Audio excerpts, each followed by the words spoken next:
For the next 30 days, I want you to do something incredibly boring. Stop looking for another diet, stop trying to burn off everything at cardio, and stop starting over every Monday. Because after helping hundreds of people change their bodies, I've noticed something strange. The people getting the best results usually aren't doing more. They're actually doing fewer things, just long enough for their body to actually adapt. Think about growing a plant. You don't dig it up out of the ground just because you don't see it sprout within a few days, right? Of course not. You just give it what it needs. You water it, you give it sunlight, and you leave it alone long enough for it to actually grow. But why don't people do this with their body? Keto this week, fasting this week, and then a new workout the next week. You keep digging up the plant and then wondering why it won't grow. So if I wanted to drop an insane amount of belly fat over the next 30 days, these are the 5 boring things that I would do. And the last one that people usually avoid is the reason why they can't stay consistent long enough to see what their body's actually capable of. Now, let's get into it. The first boring rule: fuel your day before you live it. This is actually where most people mess things up. Usually you wake up in the morning, you just have a coffee, maybe 2 coffees. You skip breakfast completely. If you have lunch at all, it's usually really small. And then around 7 to 8 p.m., you have this massive dinner. And you gorge on all this food because you've been starving your body the entire day. And now you're feeding the body that's about to sleep instead of feeding the body that's been working all day. Sound familiar? Now I'm going to use this analogy because I'm sure we've all done this at some point, especially with how these gas prices are these days. You know how when you're driving and your car's like, maybe like that needle in the gauge is like just this far away from being empty and you're really trying to stretch it without having to get more gas? I mean, would you go on a road trip with your tank almost empty? Would you travel anywhere far?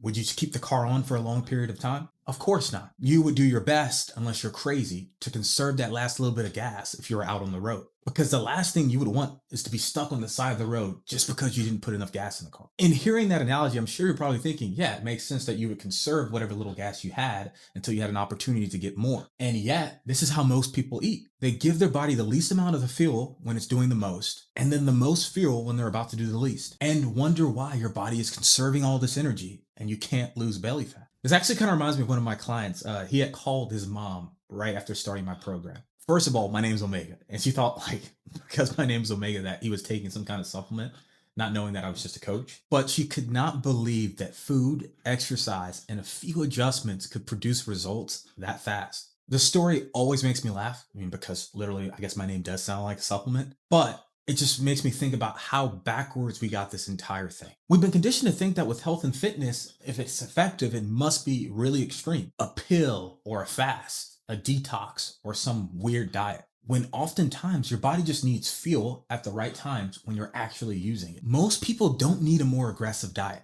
They really need a less chaotic day. And that actually brings me to rule number 2. Stop searching for magical foods. Build meals around foods your body can actually use. Protein, fruits, quality carbohydrates, and healthy fats. And foods you can realistically buy, cook, and eat again tomorrow. One of my most successful clients in his 40s told me something that I love. Let me play it for you. To get through the hard as you're trying to be an older guy in my 40s, getting back in shape. It's amazing how Omega's workouts just help with all that. And teaching me like what really good portions look like and what food looks like that will help fuel me and still actually taste good and be things that I can go get at the grocery store and I can make myself. I really believe that this pattern that Omega has got me and my family on is going to last. And so I'm just so thankful for the results thus far. Now, obviously, I always love watching that. I mean, this is exactly why I do what I do. This is why I'm spending a Sunday afternoon making this video instead of spending time with my son and wife. But if you truly listen, he said something far more important than just, I lost a few pounds. He said, I really believe this pattern is going to last. That's the goal. Because think about something as simple as brushing your teeth.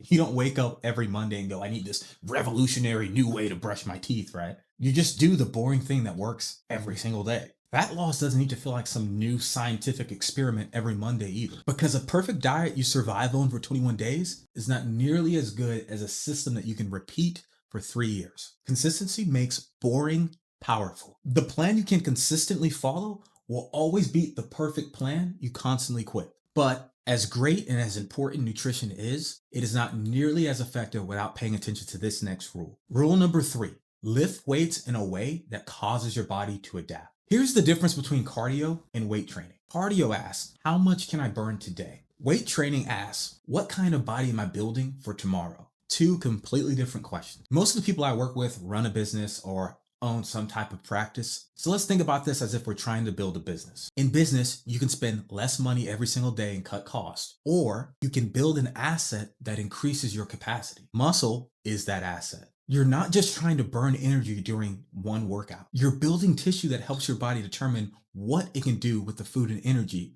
you're giving it. Muscle supports body composition and glucose disposal, and it gives your body metabolically active tissue to maintain. And all that means is that it takes a lot of energy for your body to maintain muscle, which is what allows your body to burn energy 24/7, not just when you're at the gym. But here's where most people mess this up too. Random workouts are not enough. Sweating or being exhausted does not mean you're making progress. If I gave you the same 5-pound dumbbell to work out with every single year for 5 years, eventually your body would have no reason to change. Your body adapts when the demand progresses. A little heavier weights, a little more tension, better control, better output, week after week. Don't just train to burn calories. Train to build a body that knows what to do with them. You can do far more with a dumbbell in your hand than you can torturing yourself on a treadmill for hours. Now, it doesn't matter how much you work out or how great you eat. Without this next rule, none of it will be sustainable. And this leads me to old boring number 4. You won't see this on Instagram. But this plan has to actually survive your real life. Travel, work, family, restaurants, responsibilities, and yes, bad weeks. You will still have bad weeks. I actually work with people who travel a lot.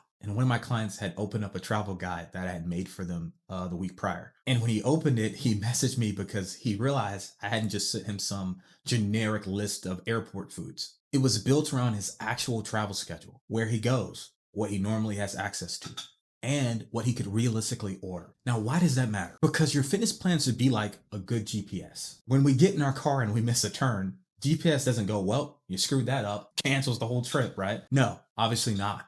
It reroutes you. That is what a good and a real system should do. Because if your fitness plan only works inside the kitchen, you don't have a real system. You just have a temporarily controlled environment. Your plan needs to work when life stops cooperating. The best program isn't the one that works on your most perfect week. It's the one that can survive the bad ones. Now we're going to get to the piece that ties everything together. This is the part that one of the guys I work with told me he actually doesn't still completely understand. And I'll put this on the screen, but basically what he said was he still doesn't fully understand how the combination of the nutrition and the training and just how it works with his lifestyle kind of comes together, but he can feel the difference and his metabolism basically is happier. But he used a word I want you to really pay attention to. He said adjust it. You see, your body adapts to rhythm. Think about your sleep. If you go to bed around the same time every night, eventually your body starts to get tired even before you ever look at the clock. Why? Because it's a learned pattern, and you can do the same thing with your food. That's what led me to develop the 3-2-1 eating principle. The 3 represents 30%.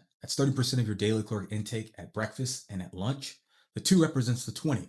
That's 20% of your daily caloric intake at dinner. That 1 represents the remaining 20% between 2 snacks. You have 1 snack between your breakfast and lunch, and another between your lunch and dinner. 3, 2, 1. We're putting more of the fuel earlier in your day when you're actually living, working, moving, and training, instead of saving most of it for when you're on the couch at night binge watching Netflix. And of course, I'm not saying those percentages are some kind of magic. The rhythm is where the secret sauce is at. Predictable fuel, predictable training, and predictable recovery. Doing this long enough for your body to actually adapt. You stop making your body guess what's coming next. And yeah, it's boring, but boring works. I can sit and talk about this all day, and I'm sure you're thinking, well, why should I listen to you? Why should I believe you? Well, I believe that's what proof is for. I mean, I've worked with hundreds of people. I've even had a client tell me, hey man, I feel like it's illegal that not enough people know about. I had another client who sent me this message, and he was down 67 pounds at the time. But here's the part that matters more. He's still getting to enjoy food. He still gets to enjoy things he loves, and he was so surprised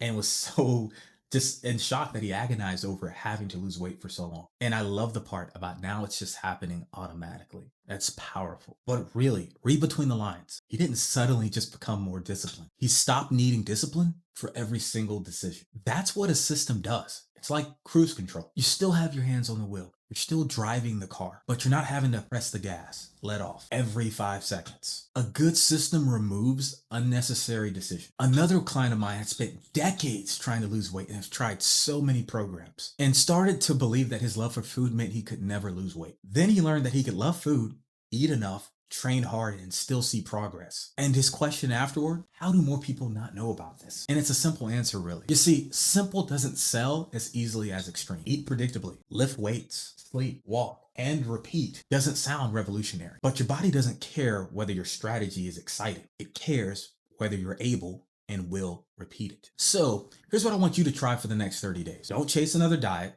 Don't add more punishment cardio, and don't completely reinvent your routine. For 30 days, fuel earlier, build meals around real food and protein, lift progressively, move every day, sleep. And the most important part, repeat the same structure long enough for your body to actually respond. Because remember that plant that I mentioned from the beginning? Stop digging it up. Give your body what it needs, and then give it enough time to actually do something with what you gave it. Maybe the reason you've been stuck isn't because you haven't found the right hack. Just maybe you haven't stayed with the boring basics long enough to see what happens. Your body doesn't need another trick. It just needs consistency long enough to actually adapt. If you want to try this for the next 30 days, I want you to comment boring below and come back to your comment in 30 days and tell me what changed. And if you want to get progress even faster, I have a simplified structure that I use with my client. It's called the 10% tactic. It's completely free and it's in the description below. And remember this, stop trying to make fat loss more exciting. Your body might just need you to make it more predictable. And if you want to learn how to do this even better, make sure to watch this video next. I'll see you in the next one.